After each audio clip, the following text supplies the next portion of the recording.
झारखंड के मुख्यमंत्री हेमंत सोरेन को सुप्रीम कोर्ट से बड़ी राहत मिली है। सुप्रीम कोर्ट ने ईडी की उस याचिका को खारिज कर दिया जिसमें हेमंत सोरेन को मनी लॉन्ड्रिंग के मामले में जमानत देने के हाईकोर्ट के फैसले को चुनौती दी गई थी। कोर्ट के फैसले का स्वागत करते हुए मुख्यमंत्री हेमंत सोरेन ने कहा कि उन 5 महीनों का हिसाब कौन देगा जिसको इन लोगों ने बर्बाद कर दिया। सुप्रीम कोर्ट के फैसले से यह साबित हो गया कि केंद्र सरकार शक्तियों का दुरुपयोग कर रही है। तो ये बड़ी खबर है रांची से, जहां पर सुप्रीम कोर्ट ने ईडी की उस याचिका को खारिज कर दिया जिसमें याचिका में हेमंत सोरेन के जमानत को लेकर विरोध किया गया था। 5 महीने का समय कौन लौटाएगा, ये मुख्यमंत्री हेमंत सोरेन का बयान सामने आया है।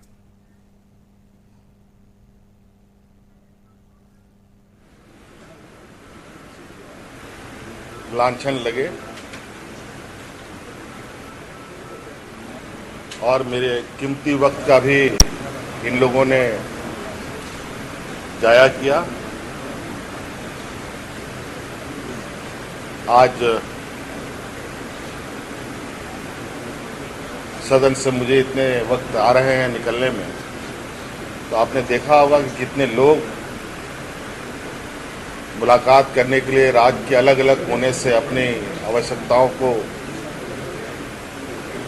और अपनी समस्याओं के बारे में मुझसे मिले। शायद हमारा वो कीमती वक्त ये लोग जाया ना करते तो आज के दिन में अनगिनत समस्याओं का समाधान हो चुका होगा।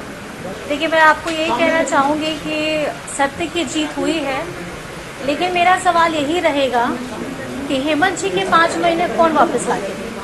मेरा सबसे बड़ा सवाल है। और इसी खबर पर अधिक जानकारी देने के लिए रांची से सहयोगी संदीप हमारे साथ लाइव जुड़ चुके हैं। संदीप, झारखंड के मुख्यमंत्री हेमंत सोरेन को सुप्रीम कोर्ट से बड़ी राहत तो मिली ही है, ईडी को बड़ा झटका मिला है सुप्रीम कोर्ट की तरफ से। अब सवाल ये उठता है कि ईडी के सामने विकल्प क्या बच जाता है? यदि इस पूरे मामले को देखा जाए तो जमीन घोटाले मामले के तहत मनी लॉन्ड्रिंग का आरोप राज्य के मुख्यमंत्री हेमंत सोरेन पर लगा था और उनको जेल भी जाना पड़ा था। हालांकि उनको हाई कोर्ट से जमानत मिली जिसके बाद वे बाहर निकल गए और इसके बाद कहीं ना कहीं जो हाई कोर्ट का आदेश हुआ उसके बाद ईडी ने सुप्रीम कोर्ट का रुख अपनाया था और सुप्रीम कोर्ट में इस जमानत हेमंत सोरेन को जो जमानत मिली थी उसके खिलाफ याचिका दाखिल की गई थी कि इनको जमानत रद्द करना चाहिए। पर आज सुप्रीम कोर्ट में एक बड़ा फैसला हुआ है और हेमंत सोरेन को वहां से राहत मिली है और ईडी के इस आवेदन को कह सकते हैं सुप्रीम कोर्ट ने खारिज कर दिया है। इसके बाद मुख्यमंत्री हेमंत सोरेन ने साफ तौर पे कहा है कि उनके जो 5 महीने बर्बाद किए गए हैं उन समय में उन 5 महीनों में वे राज्य की कई ऐसी समस्या है जिसका निदान कर पाते, पर 5 महीना उसको जेल में रहना पड़ा और हेमंत सोरेन परिवार पे कई लांछन भी लगाए गए थे। हालांकि उन्होंने साफ तौर पे आरोप लगाया है कि इस एक महकमा इस कार्य के लिए जुटे हुए थे जिसके तहत यह पूरी कार्रवाई हुई थी।